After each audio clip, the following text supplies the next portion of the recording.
The Cask of Amontillado by Edgar Allan Poe. The 1,000 injuries of Fortunato I had borne as I best could, but when he ventured upon insult, I vowed revenge. You, who so well know the nature of my soul, will not suppose, however, that I gave utterance to a threat. At length I would be avenged. This was a point definitively settled. But the very definitiveness with which it was resolved precluded the idea of risk. I must not only punish, but punish with impunity. A wrong is unredressed when retribution overtakes its redresser. It is equally unredressed when the avenger fails to make himself felt as such to him who has done the wrong. It must be understood that neither by word nor deed had I given Fortunato cause to doubt my goodwill. I continued, as was my wont, to smile in his face, and he did not perceive that my smile now was the thought of his immolation. He had a weak point, this Fortunato, although in other regards he was a man to be respected and even feared.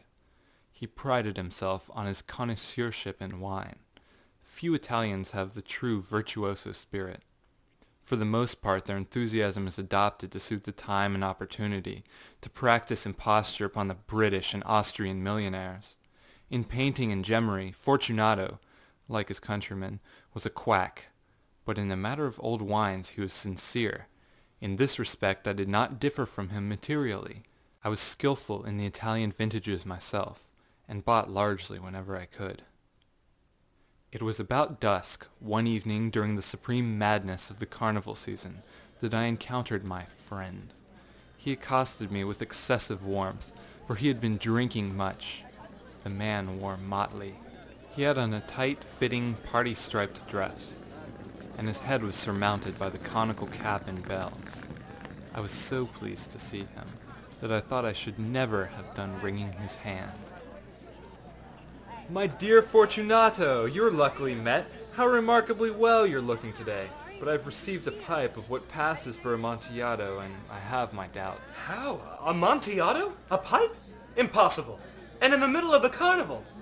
I have my doubts, and I was silly enough to pay the full Amontillado price without consulting you in the matter. You were not to be found, and I was fearful of losing a bargain. Amontillado? I have my doubts, Amontillado? and I must satisfy them. Amontillado! As you're engaged, I'm on my way to Lucchesi. If anyone has a critical turn, it's he. He will tell me. Lucchesi cannot tell Amontillado from sherry. And yet some fools will have it that his taste is a match for your own. Come, let us go. Whither? To your vaults. My friend, no. I will not impose upon your good nature. I perceive you have an engagement. Lucchesi... I have no engagement. Come. My friend, no. It is not the engagement, but the severe cold with which I perceive you are afflicted. The vaults are insufferably damp. They're encrusted with nitre. Let us go, nevertheless. The cold is merely nothing.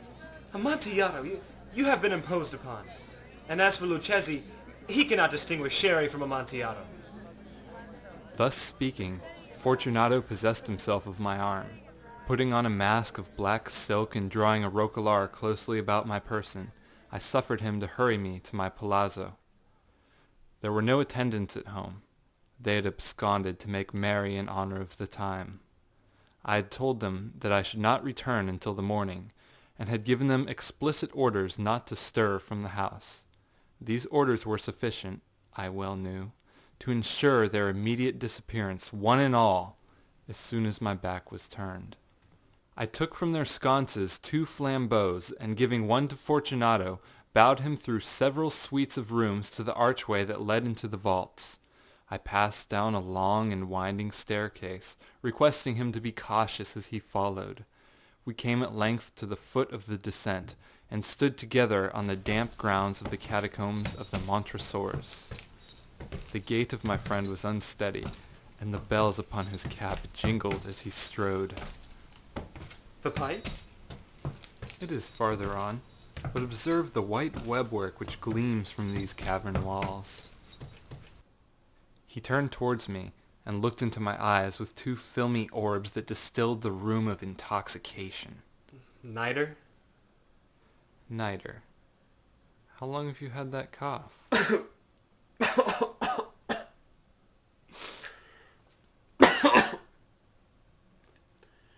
It is nothing.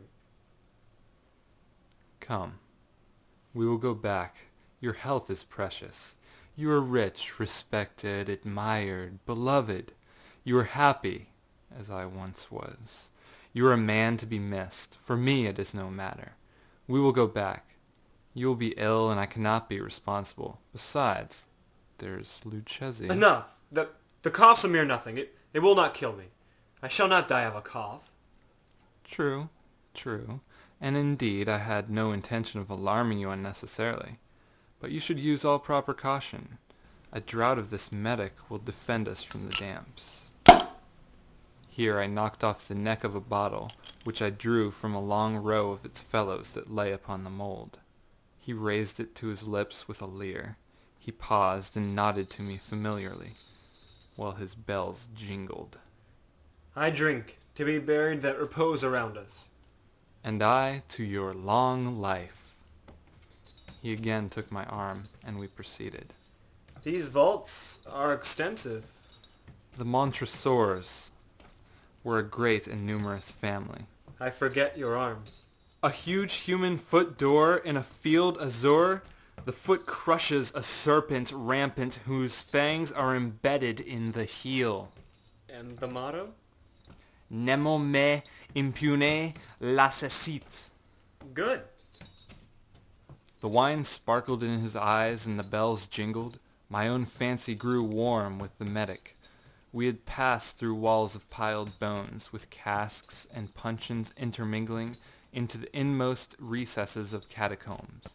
I paused again, and this time I made a bold to seize Fortunato by an arm above the elbow. The nitre! See, it increases. It hangs like moss upon the vaults. We're below the river's bed. The drops of moisture trickle among the bones. Come, we'll go back ere it's too late. Your cough. It is nothing. Let us go on. But first, another draught of the metic. I broke and reached him a flagon of de Grave. He emptied it at a breath. His eyes flashed with a fierce light. He laughed and threw the bottle upwards with a gesticulation I did not understand. I looked at him in surprise. He repeated the movement, a grotesque one. You do not comprehend? Not I. Then you are not of the Brotherhood. How? You are not of the Masons. Yes. You? Impossible. A Mason? A mason. A sign. A sign. It is this. I produced a trowel from beneath the folds of my roquelaire. You jest. But let us proceed to the Amontillado. Be it so. I replaced the tool beneath the cloak and again offered him my arm. He leaned upon it heavily. We continued our route in search of the Amontillado. We passed through a range of low arches, descended, passed on, and descending again, arrived at a deep crypt, in which the foulness of the air caused our flambeaux rather to glow than flame. At the most remote end of the crypt there appeared another less spacious. Its walls had been lined with human remains, piled to the vault overhead, in the fashion of the great catacombs of Paris. 3 sides of this interior crypt were still ornamented in this manner. From the 4th side the bones had been thrown down and lay promiscuously upon the earth, forming at one point a mound of some size. Within the wall thus exposed by displacing of the bones, we perceived a still interior recess, in depth about 4 feet, in width 3, in height 6 or 7. It seemed to have been constructed for no special use within itself, but formed merely the interval between the 2 colossal supports of the roof of the catacombs, and was backed by one of their circumscribing walls of solid granite. It was in vain that Fortunato, uplifting his dull torch, endeavored to pry into the depth of the recess. Its termination the feeble light did not enable us to see. Proceed. Herein is the Amontillado. As for Lucchesi... He is an ignoramus. He stepped unsteadily forward, while I followed immediately at his heels. In an instant he had reached the extremity of the niche, and finding his progress arrested by the rock, stood stupidly bewildered. A moment more, and I had fettered him to the granite. In its surface were 2 iron staples, distant from each other about 2 feet horizontally. From one of these depended a short chain, from the other a padlock. Throwing the links about his waist, it was but the work of a few seconds to secure it. He was too much astounded to resist. Withdrawing the key, I stepped back from the recess. "Pass your hand. Over the wall. You cannot help feeling the nitre. Indeed, it is very damp. Once more, let me implore you to return. No? Then I must positively leave you. But first I must render you all the little attentions in my power." The Amontillado! "True. The Amontillado." As I said these words, I busied myself among the pile of bones of which I have before spoken. Throwing them aside, I soon uncovered a quantity of building stone and mortar.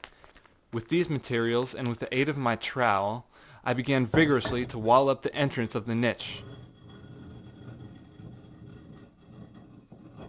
I had scarcely laid the first tier of the masonry when I discovered that the intoxication of Fortunato had in a great measure worn off. The earliest indication I had of this was a low moaning cry from the depth of the recess. It was not the cry of a drunken man. There was then a long and obstinate silence. I laid the second tier.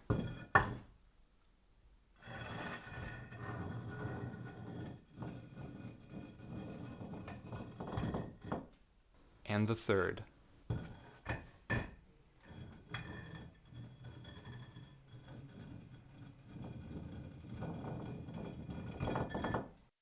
And the fourth.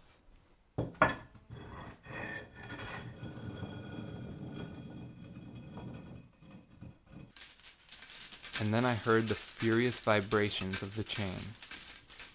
The noise lasted for several minutes, during which, that I might hearken to it with the more satisfaction, I ceased my labors and sat down upon the bones.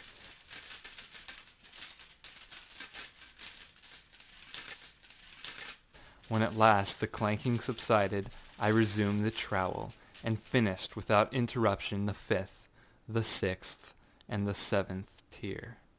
The wall was now nearly upon a level with my breast. I again paused, and holding the flambeaux over the mason-work, threw a few feeble rays upon the figure within. A succession of loud and shrill screams bursting suddenly from the throat of the decaying form seemed to thrust me violently back. For a brief moment I hesitated. I trembled. Unsheathing my rapier, I began to grope with it about the recess. But the thought of an instant reassured me. I placed my hand upon the solid fabric of the catacombs, and felt satisfied. I reapproached the wall. I replied to the yells of him who clamored. I re-echoed. I aided. I surpassed them in volume and in strength. I did this, and the clamorer grew still. It was now midnight, and my task was drawing to a close. I had completed the 8th, the 9th, and the 10th tier. I had finished a portion of the last and the 11th. There remained but a single stone to be fitted and plastered in. I struggled with its weight, placed it partially in its destined position. But now there came from out the niche a low laugh that erected the hairs upon my head. It was succeeded by a sad voice, which I had difficulty in recognizing as that of the noble Fortunato. A very good joke indeed. An excellent jest. We will have many a rich laugh about it at the palazzo. Over our wine. The Amontillado. Yes, the Amontillado. But is it now getting late? Will not they be awaiting us at the palazzo? The lady Fortunato and the rest? Let us be gone. Yes, let us be gone. For the love of God, Montresor! Yes, for the love of God. But to these words I hearkened in vain for a reply. I grew impatient. Fortunato! No answer. Fortunato! No answer still. I thrust the torch through the remaining aperture and let it fall within. There came forth in reply only a jingling of the bells. My heart grew sick on account of the dampness of the catacombs. I hastened to make an end to my labor. I forced the last stone into its position. I plastered it up. Against the new masonry I re-erected the old rampart of bones. For the half of a century no mortal has disturbed them. In pace requiescat.